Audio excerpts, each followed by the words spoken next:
Welcome to Closed Door. I am Maria Micha, a clinical psychologist, hypnotherapist, and shamanic practitioner. For nearly 3 decades, I've had the privilege of sitting with people during the most vulnerable moments of their lives. Their struggles, emotional and mental, they're happening behind closed doors. I help them bring their subconscious to conscious and remove that veil that keeps them away from their own authentic truth. My mission is simple: to heal the world one person at a time. By bringing together the science of clinical psychology and intuitive wisdom, I hope to help you peek through the veil of what is unknown to you, what lies in your subconscious mind. I aspire you to help you discover what is happening behind your own closed door. In this podcast, I will help you uncover your subconscious beliefs that shape your life and your experiences. And most importantly, I want to aspire you to turn your pain into your own personal power, to understand that difficulties and challenges are coming in our lives because the universe is trying to nudge us to take another path that is closer to what we truly deserve and who we aspire to be. Behind every closed door, there is a story waiting to be told, understood, and alchemized into your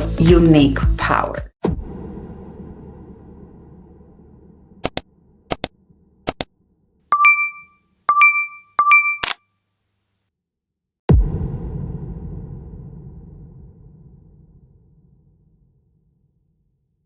You have been very open about your childhood trauma. Yeah. So what you're trying to say is that sometimes the pain you receive from people, it is not punishment for us, but it's the universe nudging us and says, hey, I know you can grow more and now you're going to have a more fulfilled life. It doesn't mean that you're not an enlightened being, but I know there is more for you. And I'm going to give it to you in this format. Right. You are going to be triggered. You will feel feelings that are not really yours. And then as you're an enlightened person, you're going to go back and say, when was the time in my life where I was experiencing all those feelings? And what is this person coming into my life for? Yes, she's here for me to help her heal, but maybe we can co-regulate together and maybe I can use her stimulation or to heal a part of mine that I had forgotten existed. Right. And this is who we are. Our lives is a tapestry that keeps getting woven and woven, and sometimes we undo what was woven because it's no longer working for us, and we are weaving our tapestry in a different way. But this is the beauty of our lives, and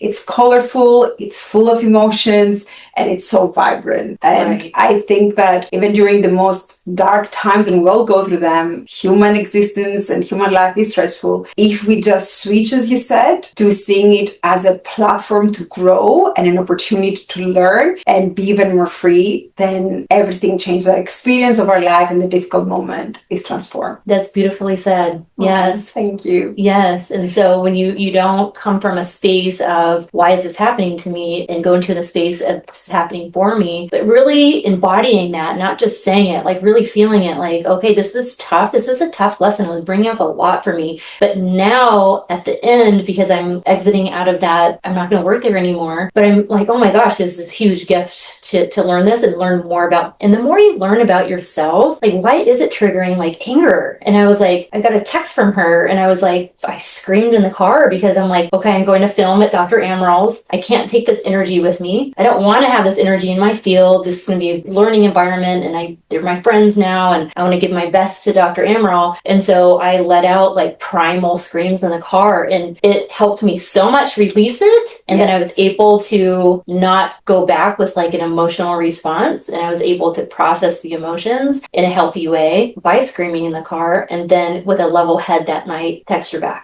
from my heart space. And setting some boundaries. Setting some boundaries. Setting boundaries and in a loving way. Loving. And so the way I was raised was I wasn't allowed to use my throat. I wasn't allowed to speak up. And if I ever did, there was like intense consequences, like physical, emotional, all of the above. And so now I'm learning to open up that chakra and exercise it. But sometimes when it's been repressed for so long, we're on the other side and you don't know, you were never taught how to handle these emotions. So like you just want to blow up and like throw things. And I'm like, but that's not me, but it is. We all have that fear. And if you don't exercise it in a healthy way, it will come out explosive. And so I'm learning through this work, okay, I have the feelings come up. And also I studied, I did the surrender experiment by Michael Singer. It's an 8-course video, and it's like a more simple way of, so Dr. Amaral explains it by adaptation patterns, and through body and neural checks and palpation on the body, your body it keeps the score, and it tells us where to start and what you're going through. And it could be a past, something in the past, or something in the present moment. Michael Singer explains it as a samskara, which is, think of it as a scar, but it's a mental impression, psychological impression, emotional impression that is stuck in your body somatically, and it's held there. And to release these emotions that are stuck somatically in your body, you have to, your limbic brain recognizes emotion through tone, vibration, and movement. And so by me feeling these feelings like well up in my body when I got a text from her, and I was like, oh, I just want to punch the wall. Okay, I'm not going to do that, but I'm going to let it out. And so you have to match the force. So when I was in the car driving to filming, I was like, I'm going to scream right now because it feels like, and I screamed so loud it hurt my throat, but it's matching how I felt inside. And you get the somatic release. Getting the somatic and you release. Don't carry it with you, so you can be your real authentic self. Yes. When you're with Dr. Amaral doing the filming. Totally. And I was able to let it go, and tone, vibration, movement. It had my limbic brain go, oh, that's an emotion, and I'm going to feel it right now instead of repress it. And then it released, and it didn't have the charge. And so I was like, oh, that's how you have, in a healthy way, release emotions right on the spot. And sometimes you can't right on the spot. Say I got that text and I was in class and I was like, no. But that's when meditation can come in, and you can imagine you're in a funnel, in a beautiful funnel that's made of flower petals, and you're just bringing down all this energy through the funnel, and you're releasing it lovingly, you're transmuting it as you're releasing it as well. I think that we need to tell the world that somatic release is very important, because it helps you release any emotions that are harmful to you, emotions that you have repressed for years, as you have very wisely said.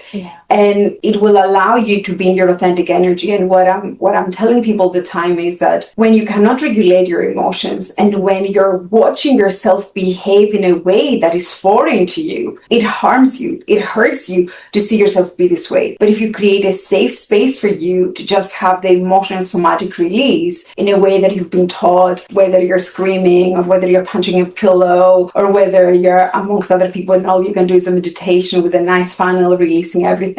But this is so loving, and you can go back to being your authentic self, because we misbehave once, we misbehave twice, we hurt ourselves through watching ourselves having this image that does not matter through energy. And then with time, without realizing, those outbursts make up our personality. It becomes our personal identity. And once it's crystallized and cemented in you, it can be changed, but it will take more work. So we need to give people, a few tips, like you said, how to let it go. But first, as you said, you need to acknowledge our right to not carry those feelings, and our right to react to people who are truly triggering. And I also feel that we have a responsibility towards other people, whether we're the therapist or whether they're in our social circle or where we are related to them through family bonds, to just put a bit of a mirror in front of them and say, do you understand that you're triggering for people? Do you understand that you're giving me pain? And we will not try to fix them or to save them if they don't want to. But a lot of us go, oh, I'm not going to fix that. I'm not going to fix that. And then we have a world that is so unaware, and we live in this world. It's as if you are in the water, in a swimming pool or in the sea, and you're soiling the water, and you say, oh, I don't care. Well, you're swimming in this. Right. It's the same thing. The energy you bring out to the world and the energy you reflect back to people, in case they're unaware, is the energy we're all in. And it doesn't matter if we're in Los Angeles and someone else is in Asia or in Europe, we are still sharing the same subconscious collective mind. Yes, I agree. And when you see people, so I had to go back to being a healer and wanting to save everybody. And like, I can see like where you need help. And it's just like, you want to go in so bad and save them, but everybody's on their own journey. And sometimes they're not ready for what you have to give. And so I have learned to take a step back and just observe. And if they want help, they'll come. But if they don't, I honor that as well. And everybody is meant to be on their own path, their own journey at their own time. And it doesn't mean it's good or bad, like non-judgment on where you're at. It's just where you're at. And and everythithing's perfect as is. You don't need to fix them. You don't need to come with me and I'll show you the way. No. If you're at that point in your life and it's healthier for me to exit instead of try to heal you, then I have to draw that boundary. And so I've had to learn that as a healer, as an empath, being so sensitive to people, and I can feel your energy, and I can see. So coming from trauma too, you're hyper vigilant. So I notice your body movements, how your eyes shift, every single little tiny nuance. I'm so attuned because I had to be very hyper vigilant as a child. And so that's also a gift that I got from trauma, is that gift as a healer. So I can tune more into you and your needs and what do you need at the moment, and not over push. If no, I need you. I know you need to be here, but maybe you're not ready. Maybe you just need attunement right now and connection instead of healing. You're disconnected, and that's all you need, and you need to feel safe. And so I keep that in mind too. But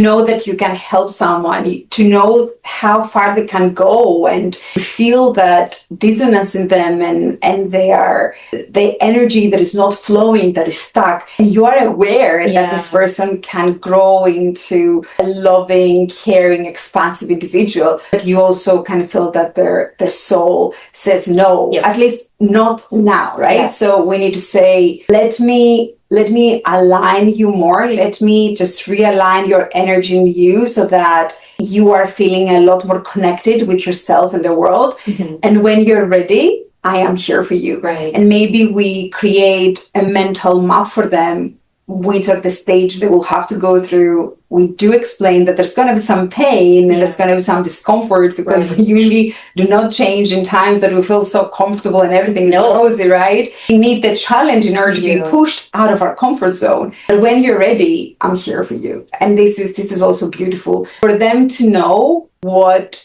is in stock for them, what they can do, but to also honor themselves when their inner child, their inner self says, I don't feel ready for this now. Right. And then we need our people as healers going to say, oh, I met this woman and she was so wonderful, and I know that she can do so much, but she's not ready. And I'm feeling this difficulty of wanting to heal on one hand and then being stopped by the reality. Yeah. We also need that support system. We do. Yeah, it's a big push and pull, but it's growth and just honoring people and where they're at. And then just being more into your feminine and receiving. Instead of pushing and be I'm going to help you, you'll come to me when you're ready. We cannot help anyone who does not want the help, regardless of how clearly we see where they can go and how they can grow. Right. Can I take you a little bit back to your first career? You were in the corporate world. Yes.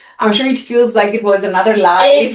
Totally. I've had so many rebirths. I'm when was that? Oh my God. Yeah. Exactly. Isn't it nice? Yes. Rebirth. Yeah. I love this word. And I call my method, the healing method, the Genesis method. Mm-hmm. And it's a word that comes from Greek, and I am Greek. It means rebirth. Oh, I didn't know you were Greek. Yeah, I am Greek, yes. And it means rebirth. And I feel that there are many therapeutic methods that can take you there. But any method that involves your body, your cerebral mind, your spirit, your soul, is going to be a more holistic approach, and is going to carry you forward in a more meaningful and wholesome way. Right. And I think that this is what you're doing. So can you take us from where you were in a very cerebral environment, where results is everything, bringing in the money, right, reach your standards and your KPIs every month, to actually embracing your soul and helping and carrying other people's souls into healing? Oh my gosh. So I started in sales, and this was back in textiles. No, well, I did textiles, but tech sales. Sales. Yeah. Okay, sorry. But I did textiles, so we'll get to that. So I was in the voice over IP era, where when you have a desk phone, we SpectraLink came up with the idea for put it on your hip, because we had cell phones back then, but it was for personal. It wasn't for, hospitals and businesses. And so that was really big. It was in hospitals. It was in Home Depot, MCI, really big companies had SpectraLink. And so I started I was 19, I was 20. just coming in. And so I was at customer service. I started there and then moved my way up very quickly to sales. And so I was doing my thing. I was young. I was making my numbers. I got my bonuses. I got President's Club a bunch of times. And I met my husband and had 2 kids. And so I was doing my thing in corporate, happy. And then my second son was born. And I was like, gosh, all my paycheck and all my time is going to the nanny. So I want to stay home and raise my kids. And so I quit my job with my husband. He's ex-husband now, but he didn't want me to. But I was like, I've always wanted to be a mom. And I worked at a Montessori school. I was babysat. So I was like, I want to actually raise my kids. Like, I like working, but I want to raise my kids. And so I quit. But of course, like, I couldn't sit still. And it's like, I wasn't even looking to do anything else. I was just raising my kids, but I was in yoga and I had this idea for a product. And so I brought it from concept to market and created my company. And it was an undergarment. That's where the textiles come in. And so I had to learn, like, what is marketing? What is, I don't know, everybody else did that when I worked in corporate. I was in sales. And so I had to do everything. I was the inventor. I came up with the prototype. I had to learn textiles and like, okay, this is stretchy cotton, or you have non-stretchy cotton, or this is stretchy lace, or this is how you do a marrow stitch. And I'm like, so I had to learn everything about making products and fabric, and then guerrilla marketing. And so I would just guerrilla marketing. I love it. I did my own marketing, and so I got on. But it's a lot of growth in there, right? There's a lot of creativity, emotional, mental. Yes. You're learning. Yes, it hits all the things. And so I got on the Howard Stern show. I was on Playboy Radio. I sent in a really funny letter to Chelsea Handler, and I was totally made fun of her because I knew that would catch her attention. And she held my product up and read my letter on Chelsea Lately when she had her show. And I'm like, I still want to meet Chelsea Handler. I love Chelsea. Just love her. Her energy, how unapologetically she's herself, feminine. She just shouts her truth from the rooftops, doesn't care about what people say. And she looks so happy. She's just so happy because she's in her authentic self. Says, I don't care. You like me? You don't like me? I don't care. I love me. I love me. And then all the people who are aspiring to be that, like, I love you too. And it's just like, wow. Yeah. And then the Doctors TV show had and so people were contacting me like, oh my gosh. And then radio, like, I love radio. I didn't know I did until like one person, I think I was on a radio show, and then it blew up after that. And I would my phone would ring, my cell phone, at like 7 a.m.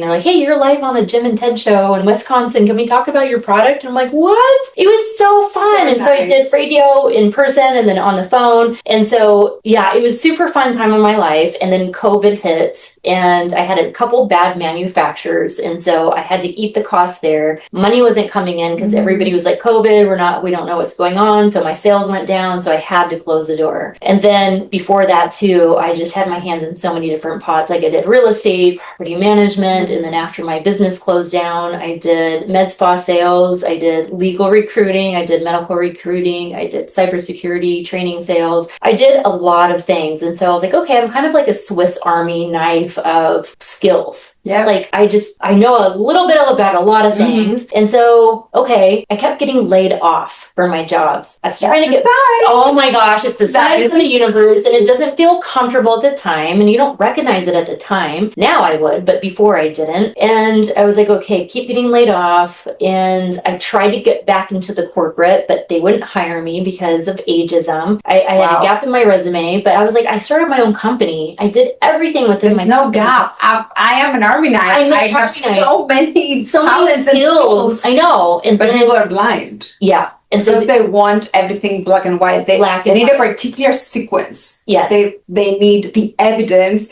and all the ticks on the side that says this is the woman or the person to hire, but they're leaving the best on the table. Yes. And so they would hire these kids straight out of college and give them this like premium salary. And then I'm like, I have all this experience and yeah. So I was like, okay, another sign. And then I learned transcendental meditation because I was watching the news one time and Jerry Seinfeld, and then I forget the doctor's name, and they were talking about TM. And I was like, what? I've heard of meditation, but I was like, oh, I can't do it, whatever. And then I saw that episode. And so I started doing my own research and reading books on meditation, not just transcendental, but meditation reinvention, and how it literally rewires your brain, makes new neural pathways. And I was like, okay, so I found this couple in Boulder because I lived in Colorado. And you also lived in Colorado. Yeah, we're 21 years.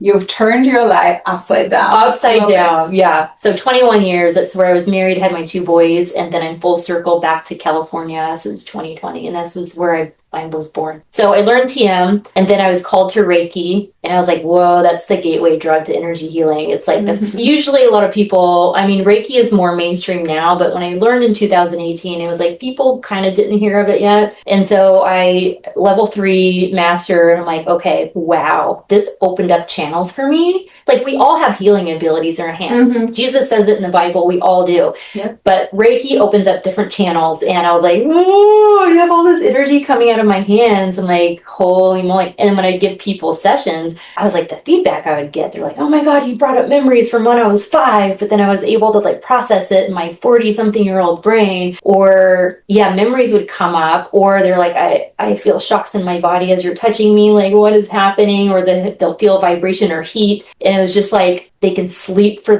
like I used to volunteer for hospice too. And one client who had in-stage Parkinson's, where she was like moving like a sloth, she could hardly move.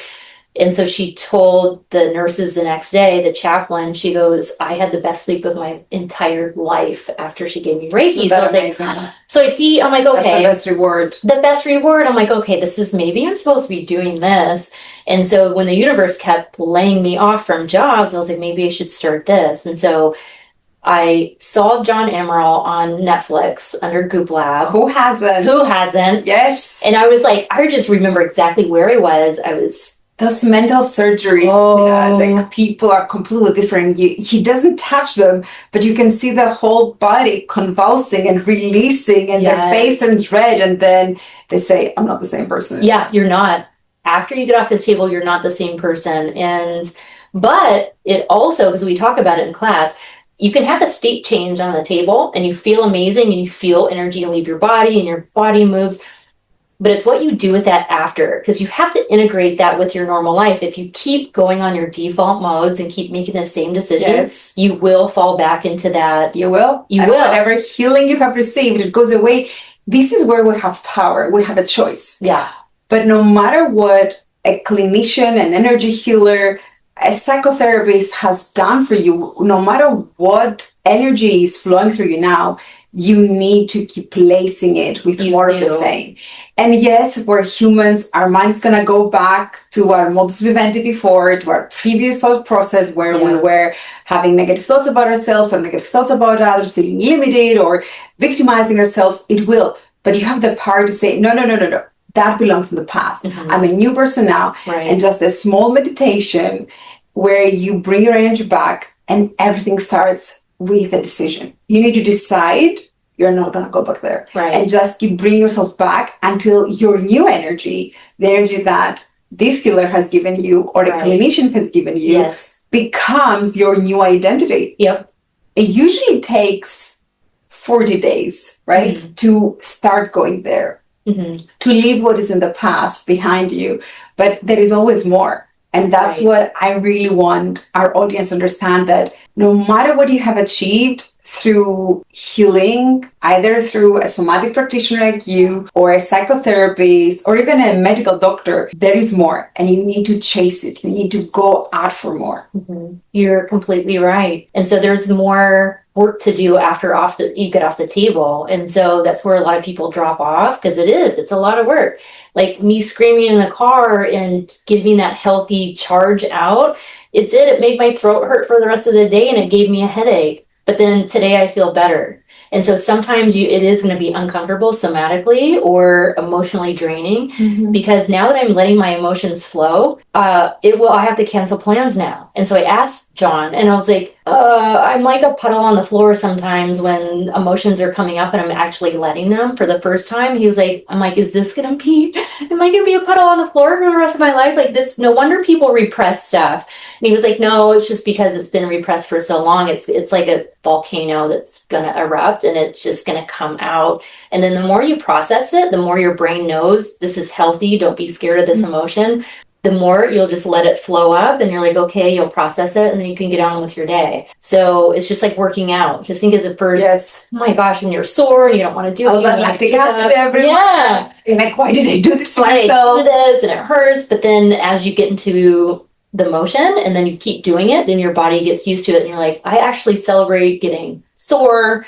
Or if like, I'm tired, I'm like, yes, my body is like, it's repairing itself because I worked out. And so it gets easier, just so your listeners know it does. Your brain will recognize it'll get easier. It is true. It gets easier. And I think progress isn't just about not going where we used to be, where it's unloving for us, where it's painful for us, where we're painful to other people. We're probably going to go there. But progress, you can measure progress when the time it takes you to recognize you've gone backwards. Mm-hmm. Is getting shorter, right. And then the time to come back to your true and authentic energy, the one that you have decided you will embody for the rest of your life, is also shorter.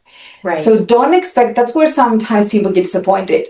They go, but I was on a journey and I was doing better and now I went back. You will. Just bring yourself back to where you want to go. And as this refraction time is getting shorter, the refraction time is the time you get out of your body and you are in a different space. You're like, oh my God, I can't believe I'm getting angry again, or I can't believe I'm getting a victim again. Yeah. As this time is getting shorter, that means you're getting better and you're on your way to healing. Exactly. And the first part of healing is awareness.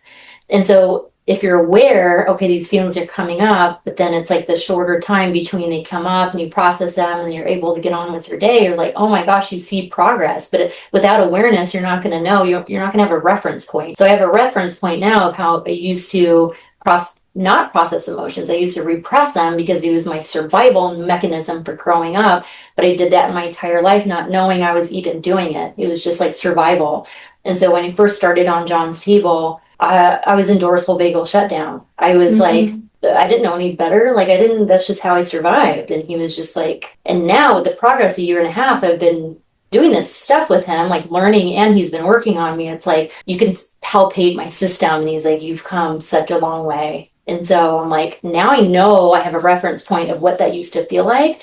And if I'm headed back that way, I'll know. But I never want to go back to that point because it was so uncomfortable. It's just like, I was just trying to survive. And I'm like, I don't want to survive anymore. I want to thrive. I want to thrive, Maria. Yes. Like, that's why we're here. That's why we're incarnated. Yes, exactly. And to help other people thrive as well. Like when we have transmuted our pain into our personal power, then we can give this gift to other people. Right. And this is, I think, your path. And you will probably agree with me that the reason that all these other things that you did in your life didn't work out was because you had to feel the frustration, you had to feel the limitation, the doors closing until you would actually find your soul's purpose. And now you're embodying your soul's purpose. And this is healing yourself so that you can heal others. Exactly. And that's what he says is it's 80% working on your own stuff and 20% technique.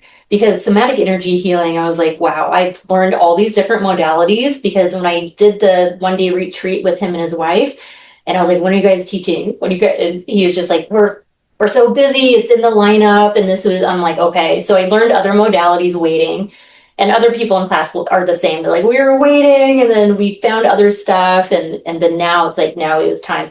And so 5 years later, I'm like, wow, I'm learning from him in person. And this modality is very complicated. Like, I had to learn the spine. He's a chiropractor. Yes. And learn to palpation and neural checks and leg checks and like if your legs are even or not. And it's just like, and then working off the field and in the body. It's 30 years of his development all in one chunk. And he's like, it's black belt level. Here you go. And we're like, but I was like, okay, I had to take a step back because I was like, when we're palpating and he was like, do you feel the energy access point on the cervical? I'm like, no. But then other people were like, yeah. And I'm like, what's wrong with me? Like, I do energy work and I can't feel the access points that he's pointing out.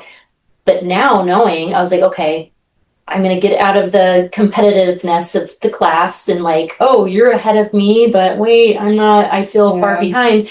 And I'm like, I need to work on my own stuff. And stop being the 5-year-old in kindergarten. Yes. Everyone else gets what the teacher says, but I don't. And now I know I had so much work to do on myself because I was in dorsal vagal shutdown. I was in fight, flight, and freeze, and fawn. I was in all of it. And so I literally felt like, and I told him one time, he worked on me and they filmed it. I was like, I felt like my whole body was in ice. And then now I'm like, it's thawing out. I'm like, oh my God, I have an arm. I can feel. It feels different, right? You feel different in your own body. My body feels different. When you have release. Yeah. And so your passive system is your discs, ligaments, vertebrae, fascia. And so that correlates with the first chakra, which is survival, security. Do you feel safe in the world? Do you feel safe in your body? And so that's correlated with life force. And so if you don't have that first chakra, life force, energy, and you could feel it in somebody's vertebrae and fascia. Let's talk about fascia because people don't understand. So fascia is an organ in itself, and up to recently surgeons thought it was completely redundant, so they would cut it out during surgeries. Oh my God, but it's the connective tissue that brings our body together and holds our organs in place, and it carries so much information from our emotions and our body, whatever we feel in our body. Do you want to say a little bit more about fascia and how important it is? Because most people don't really understand. I didn't know until now. And I was like, and we're still learning about fascia. It's this crystalline, I guess you'd call it organ, but it is the connective tissue that holds everything together in your body. But it also is this conductor of energy that holds trauma, and it holds stuff from times and space that you don't even realize, and then this carnation as well. And so when your fascia system is it has so much energy held in that, you can feel it. So if you see somebody's spine like mine, or it still kind of is right now because I'm going through some stuff, but it's like hard as a steel bar and it looks kind of like a dinosaur back, and you're like, wow. So I can tell by people just walking around, if I see your neck and your vertebrae, if it's like sticking out and there's so much charge in there, you are very low on life force and you don't have safety and security in your body or in the world. And so the fascia system is this connective tissue, and the more it has more energy charged in there, meaning it's trying to hold everything together in your life, you're going to feel it. Like, it's hard for me to even open my arms, to turn my neck, to stretch. So you have less of a range of motion. Less is a range of motion, and that's how you know your fascia system has so much energy bound in there that you are low on that life force.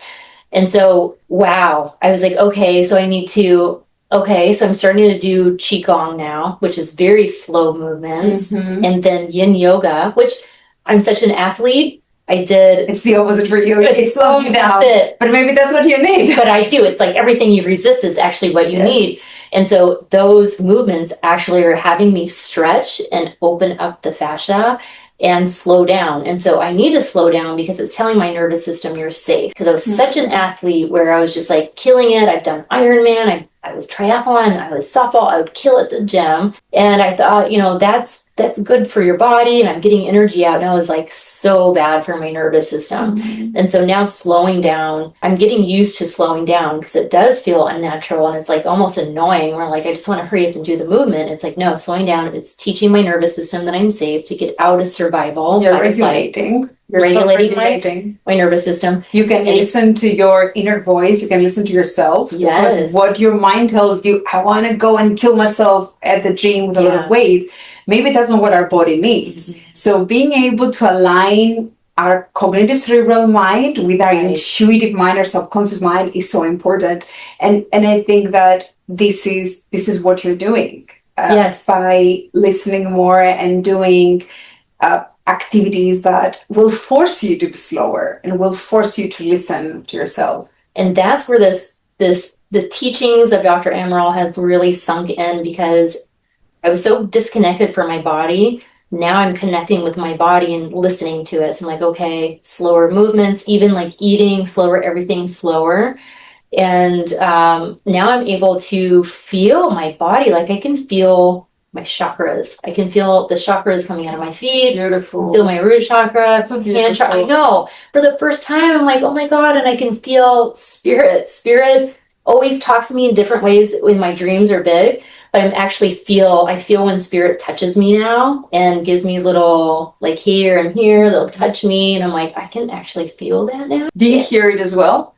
Do you hear spirits? Sometimes it's my clear audience developing. My clairvoyance has always been there. Like, I can see in my mind's eye, and I can actually see spirit, but that's actually coming online even more because I'm healing. Like, your body, in order to connect with spirit, you have to have a regulated nervous system. You have to be calm and meditate and go within, because if you're too fried, like, you'll miss the subtle energy, you'll miss the subtle things that you see. So the more I'm working on myself, the 80% of what he said, I'm like, oh. So I was at a friend's house. I was connecting with her, having tea. I just gave her a session, and this is like old house in Calabasas, and I was energies. Like, oh my God. Like, I saw this orb, and it was like blinking like a firefly. And I was like, do you see that? She's like, no. I'm like, you don't see that?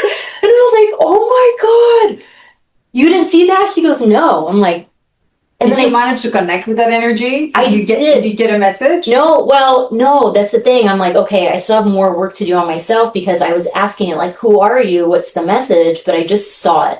So I'm like, it's the beginning. It's the beginning, because I'm starting to see colors now. I start to see like more in my dream state, like remote viewing. I'll go to places, and I'm like, but I get too excited, and then I snap out of it. I'm like, okay, I need to, like, yes, excitement is taking us out. And of course, as you were saying, do you see that? You were doubting what you were seeing. Yeah. So then you stopped the connection with spirit.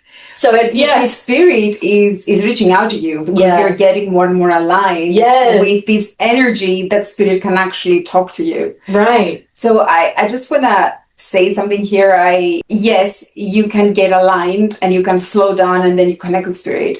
But there are some times, and I know these people, where spirit will just slap you. Will just throw you on the floor. You're not listening, you're harming yourself, you are destroying what is good about you, you are unfortunately harming other people around you, because if I'm harming myself, I will be harmful to others and I don't realize it. Hurt people will hurt others. And then the world says, look, we believe in you. So since you're not paying attention to our little, kind, soft nudges, we're gonna strike.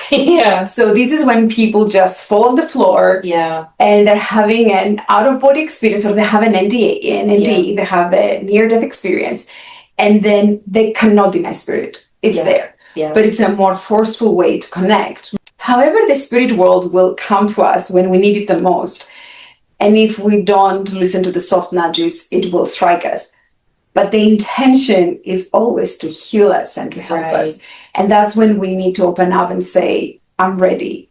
Just give me what I need to have in order to bring myself and the people around me, the world around me, to a better place. Yes, exactly. And to touch on that, like, healing myself has opened up other clairs. And so in class yesterday with Dr. Amaral, he was working on the heart center, and it's like, you want everyone should be leading from the heart. And a lot of people don't, understandably, because you shut it down because you're hurt, and we live with it shut down. And so he was like, okay, the heart, the throat, and the third eye, they're all connected. And if you open up your heart center and live from that space, then the others will open up. And I'm like, oh, it just clicked, because, like, my third eye has been pulsating and hurt. I feel like it's going to pop. What I want to say is that we say that any somatic release or Reiki or spiritual psychotherapy or energy healers, they're woo-woo. But what is the real definition of psychology? Psychology 101, any bachelor's of science psychology will tell you that. It's the first thing you learn. Psychology is the study of the mind, the brain, the spirit, and the soul. Really? Yes. That's the definition. Yes, that is it. Wow, I didn't know that. But why did we not do anything about the spirit and the soul? Because the early psychologists at the end of the 19th century and the beginning of 20th century, they were termed as pseudoscientists. They were termed as quacks. Yeah. So they needed research that can be replicable. They can recreate and bring up the same results from many different people. But every spirit and every soul is so different. So if they would focus on the soul and the spirit, they would never get replicable, significant results. Right. So what did they do? They focused on the mind and the brain. And yes, now psychology is a science, and I have a few degrees on that. I know it. But we left the best part of human experience on the table, left behind. So this is where you come in. This is where Dr. John Amaral is coming in, and I'm coming in to say, hey guys, science is important. Yes. But you need energy. You need to understand your soul, you understand your spirit. Right. And so Dr. Amaral also talks about that in another podcast that he did, or no, he was on Goop Lab, where just because it cannot be studied doesn't mean it's real. And so they're starting to come out with technology to see that what he does, like energy, you can't see it. I mean, he can see it. I can sometimes see it, but a lot of people cannot see energy. And so they're coming out with technology now that you can, put brainwave things on your cap and what's your brain doing, and then see. He's wanting more of like the scientific, which they are, like he's working with Harvard, the Trauma Institute, and how they can combine therapy with energy healing. And because sometimes talk therapy can only do so much, and this is where energy healing can tap into what's happening somatically and release that stagnation, and then they're actually able to talk about it after that. Because sometimes like people aren't able to go there. They can talk about it, but really to get down deep, they're just like, they're scared, or sometimes their mind even skips over. They're not even aware. And so energy healing and therapy are so powerful. So they are starting to study that now, which is great. This is what I bring to my clients. I bring the science that I have learned for so many years.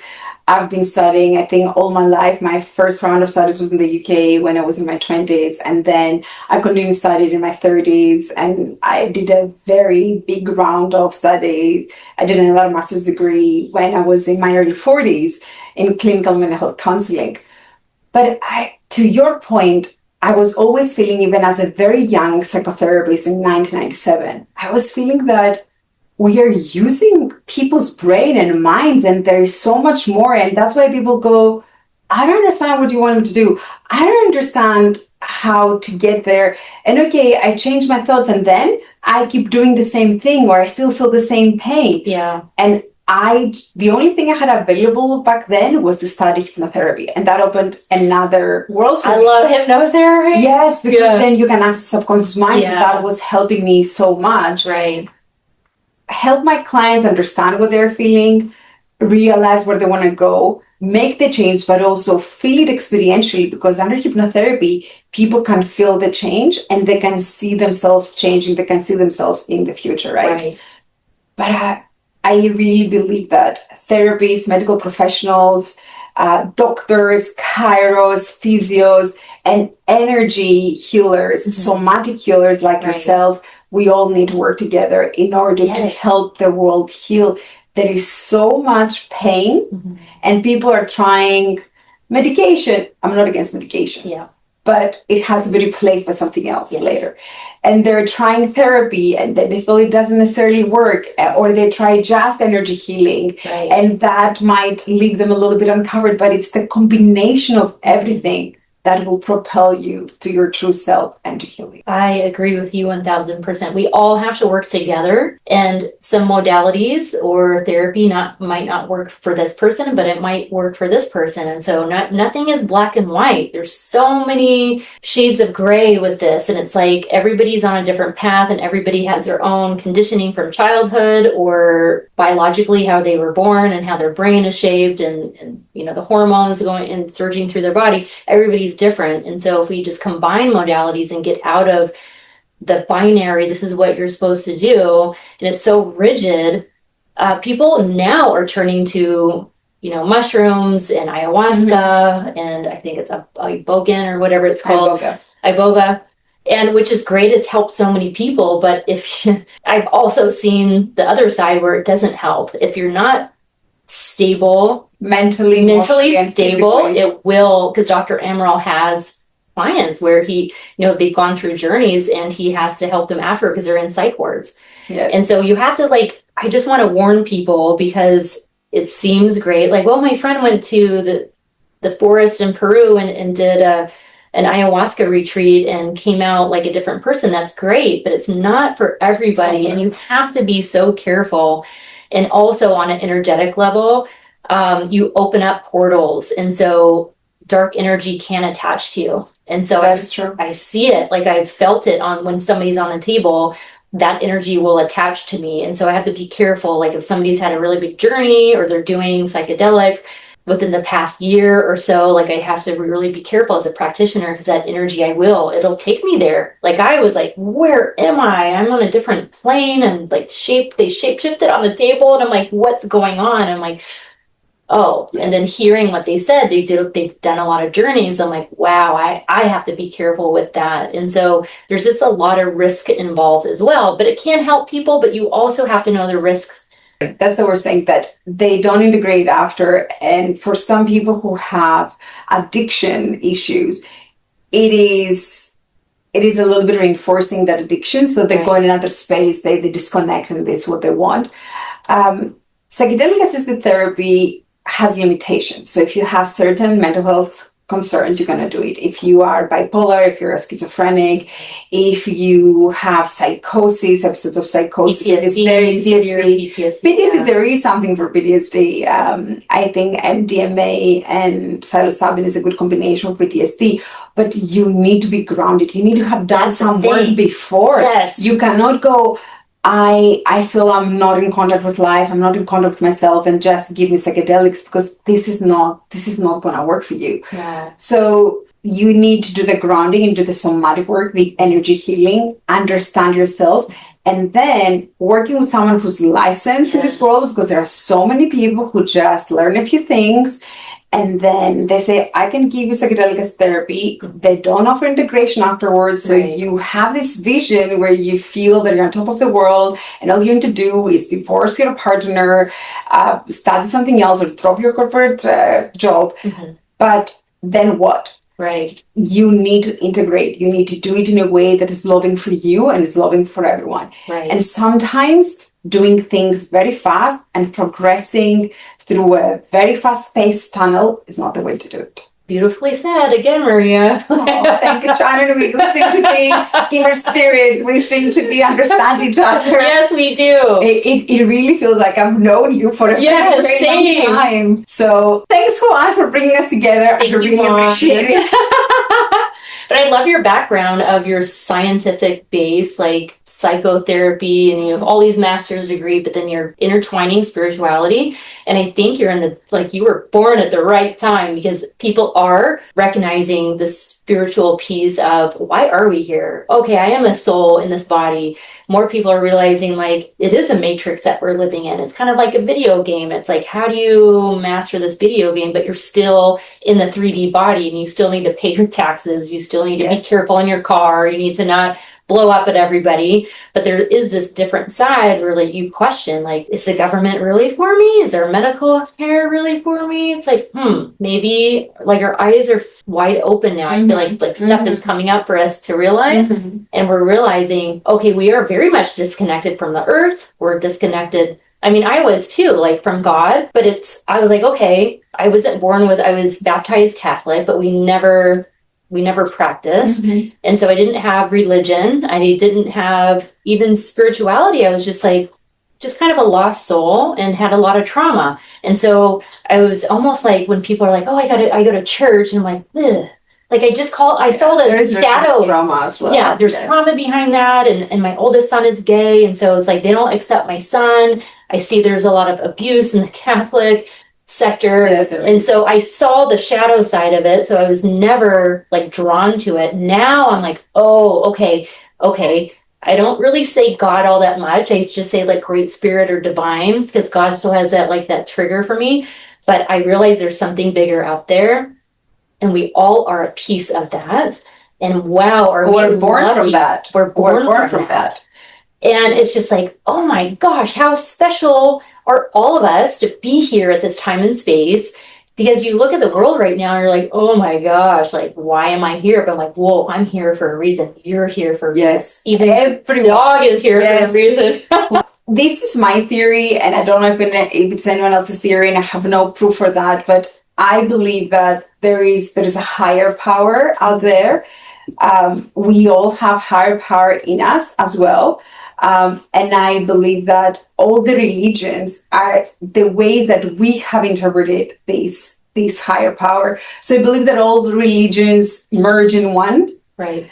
And we're all worshiping and we're all connecting with this higher power that is loving and is there to guide us and is there to help us as long as we open up to this energy to offer the healing and the direction for us to connect the pain with where we want to go and to manifest the life that we truly want.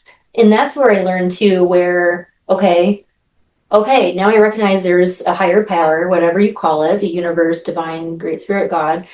And then, wow, we have a spirit team. We have guides, we have angels, we have our higher self, which is, if anybody has heard the term, it's like, it means it's a piece of your soul that's still up there on the cliff, on the mountain, that can oversee everything. And we're like in the brush, in the thick of it, we can't really see. And so if you open up to that and you ask for help, they will send you signs and synchronicities. For me, my dreams are really big. They'll blink my lights. I will, you'll find something as simple as like a feather or a penny, and you're like, oh, and then you're like, gratitude, thank you, thank you, thank you, and feeling love and gratitude in your heart for all this guidance that they're giving you. And that raises your vibration to receive more. And so I'm like, oh, and we have free will though. So they can be there, but they can't really help and intervene until you ask.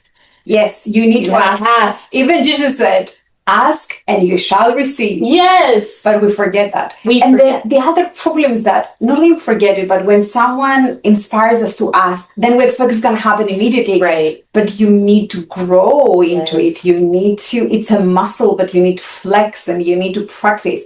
And as you're going along on your path to receiving more, you need to see the small signs, as you said, a penny on the street. Right. Someone was saying on a podcast that he had asked for more abundance. And then as he was walking, there was a penny. So he asked his friend, hey, do you want it? His friend said no. So he picked it up, although it was dirty. Yeah. And then as he was cleaning it, he realized that it's a very special penny. And I cannot remember what kind of penny it is, but it's a... Oh, was it Lewis Howes? His story, and it was like the date he was born or something. No, that wasn't him. It's someone else, but it was a special penny that was created many years ago. And it was worth like thousands of dollars. And it was worth of thousands of dollars. Yeah, the last one he did some research and it was worth $3,000-4,000. Wow. So, but you see, it was so easy to go, it's totally a dirty penny. But this is the universe giving you messages. Then you go, okay, I guess it's not working. So why do I keep believing in something that is not working? I'm gonna go back to my old sterile self and my old sterile limited way of thinking, which has nothing to offer, guys. Like, don't go there. Just give it a chance. Yes. Believe that the universe is always there to help you and it will bring the right people on your path. But you need to pay attention. You need to celebrate the small wins. Yes. And to know the bigger wins and the actual enlightened path that you want to be on is there for you and it will come. I love that. It's about surrender. And that's you. Yeah. This is you. From where you started, from the abusive childhood to that brought you to this place, the corporate world, having your kids and then starting your own business. Right. Nothing working. Yes. No one is having you for a reason. Yeah. But you did not give up until you found your true calling. Totally. And even health issues. Like I struggle with vertigo for over 20 years. And where I was debilitated, couldn't move for like 6 weeks at a time with no help. And so it's like when you overcome, and I would ask, like, I would be on the floor, like, why is this happening to me? I'm such a good person. Like, why is this happening? I was told by a psychic that I will overcome it, which I have. My diet, I learned, she told me I'm histamine intolerant, which now researching histamine intolerance, it's like every food has histamine. I'm like, what am I going to eat? Everything that I was eating every day was accumulating histamine. I'm like, it's healthy stuff too. And so I had a 15-minute call. I was through doctors left and right. Everybody's like, this shouldn't be happening in your ear. It should just be a one-time thing. We don't know. And I was like, of course, like, I'm not getting answers from the medical field. And then she was like, you will figure it out because you're meant to, you're soul contracted for this. And it's like the worst, like to be sick and dizzy, like you can't do anything and you're physically ill and you can't like move your eyes. And I was living with this for over 20 years. I still am, but I can control it now through my diet. So she said, you're going to learn to control it and you're meant to get through it to help other people. When you feel like you want to die because you can't function and you're so sick. And so you're like, what's the point of living? And so I can get my inner ear, the other part of my inner ear snipped, but then I'll be deaf. Oh my God, no. So I'm like, okay, I can be deaf or be dizzy for my whole life, which is not working out, like to live a healthy life. And so she was like, you were meant to go through that to help other people when they feel so helpless. Like, I want to die. Like, there's no way out. You experience it and now you know how they feel, but you also now have the know-how to help you get out of there. And like you said, it wasn't overnight. This was over 20 years where I had to suffer with this. And then finally, like, what? It's through my diet. And so, okay, I'm going to control it through my diet. And eventually I know I have this feeling in my soul that it will go away. Because also researching histamine intolerance, I followed this woman and she was saying it's because of repressed emotions. Yes. Oh, there you go. So it comes full circle, right? I know. Full circle. Like, so the more repressed emotions you release, the more you will be getting rid of your vertigo. Yeah. The more you're returning back to homeostasis. Yes. And I'm like, wow. It's just like, wow. I think that it's because your previous life, how you were not honoring your true self and you were still having all this trauma that you had not released, was making you dizzy. Yeah. Like everything you were trying to experience and suppress yourself. No, you're meant for the corporate world. No, you're going to make this garment and the world will feel good with it. That's your path. It wasn't. So it was making you dizzy because you were living a life that was not really yours. It was not really mine, but I had to go through that. Yes. Like the hard way and go through the trenches to figure out what was meant for my soul. And so I know now, because I had a soul reading and it said everything. It said everything. I was supposed to be disconnected from God in my early life. And like everything that I've been through, it's said in this. And I was like, okay, this was written for me. But it's been a lot of tough lessons. But the second part of my life where I'm at right now, it's supposed to be opening up for me. And I'm like, oh my gosh, I finally feel good to be in my body. Like I'm not exiting my body anymore. I'm like more embodied in my body. I'm like, okay, I'm supposed to be here. Okay, this isn't so bad. And I'm supposed to enjoy this body. Okay. And so like giving myself more grace too.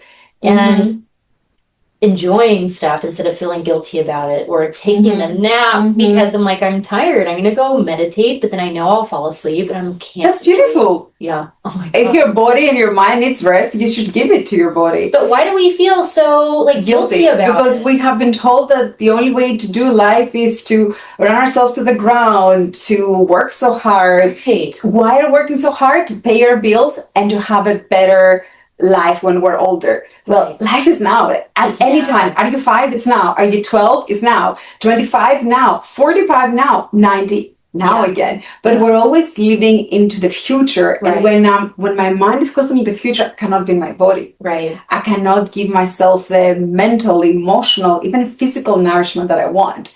So in conclusion, I don't want to end this interview. I know, every one more, but we have to.